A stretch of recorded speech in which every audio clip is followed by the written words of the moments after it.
Major political parties run what are often known as focus groups, paying research companies to find out what voters are thinking and feeling, and they use that information to shape policies, messages and ultimately win elections. With an election so close, we thought if the Prime Minister and the opposition leader are listening to these groups, why don't we cut out the middleman and find out what these groups are saying? Joining us live now is the Director of RedBridge Group, Simon Welsh, as he does every week.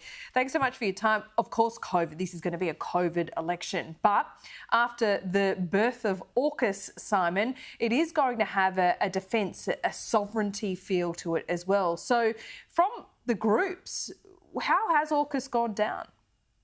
Yeah, it's been interesting, and I think sort of COVID and national security don't sort of necessarily separate either. I think there's sovereignty and national security issues around that. But yeah, we were in the field last week. Unfortunately, it was just before the AUKUS announcement. But certainly, what we've seen is a real return of the bond between Australia and the US alliance, and this, as I say, this was preceding the submarines announcement.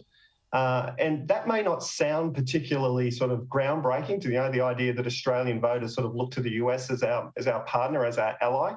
But what we'd seen over the preceding sort of 2 years was a real erosion in the sort of the connection, the bond between the US and good average Aussie voters here in Australia, around sort of some of the posturing of the American and President Trump was making towards some of those countries that we don't necessarily have a values alignment with. I'm thinking here like Russia and North Korea, these sorts of places.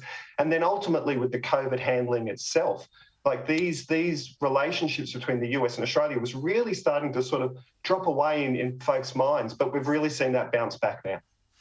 Interesting, because this is a decade in which we've seen the signing of the Chinese Free Trade Agreement, which was meant to be a huge coup for businesses. But we've seen how that can actually hurt businesses with, increasing tariffs over the last couple of years. So is the China, Australia, US dynamic, is it a vote framer or a vote changer, if you like? Yeah, interesting. I think it's going to be more of a vote framer in this election. I think it's hard to get away from COVID and vaccine rollout and those sorts of things. But there's some interesting sort of synergies there, which is, when people talk about China, there's two sort of streams of concern there. The first is this concern around trade and the imbalance in the relationship, the power relationship around trade between China and Australia, and this desire for greater self-sufficiency. And that also plays out then around sort of vaccine and vaccine manufacturing and wanting to be self-sufficient. So it all sort of plays into each other.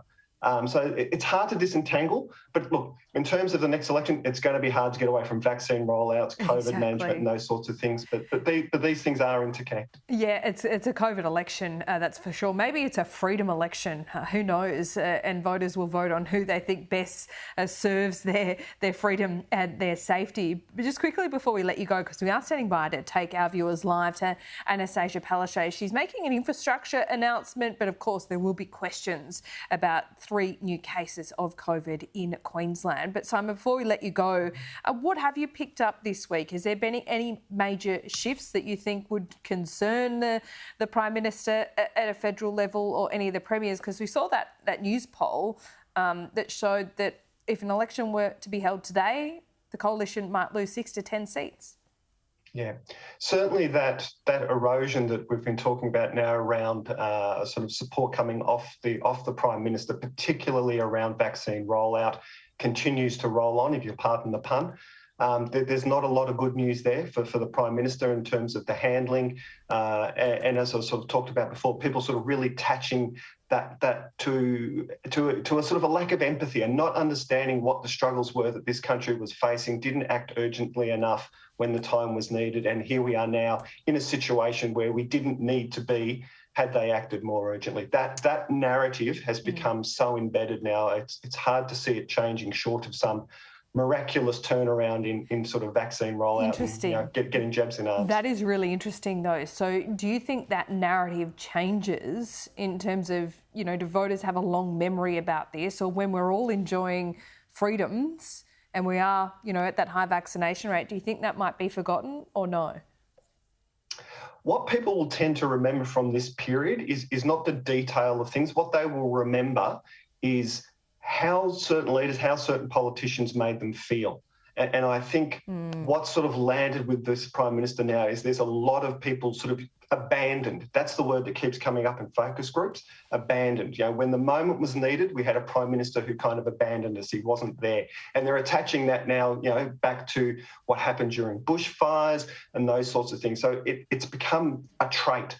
It's very hard to see that moving. As I short of some, you know, it's in COVID and things do change. So you know, I don't like to make too many predictions, but right now it looks like a trait. It looks like it's going to be really hard to budge. Well, just quickly on the flip side of that, because it's my view that, you know, leaders are voted out, not voted in, if you like. So what do people think of Albo and how he made them feel during this period? Yeah, look. That's probably the one thing that is kind of even holding up the Liberal vote at the moment is there are hesitancies around Albo. I think he's got a real challenge to sort of present himself now as the leader in waiting. You know, stepping up from being the opposition leader to really laying out a vision for Australia. That's what people want to hear. But as an opposition leader, the encouraging news in that is what people want to hear. So they want to hear from the opposition leader, which is not always the case. So there's opportunity there, but there's still a lot of work that needs to be done.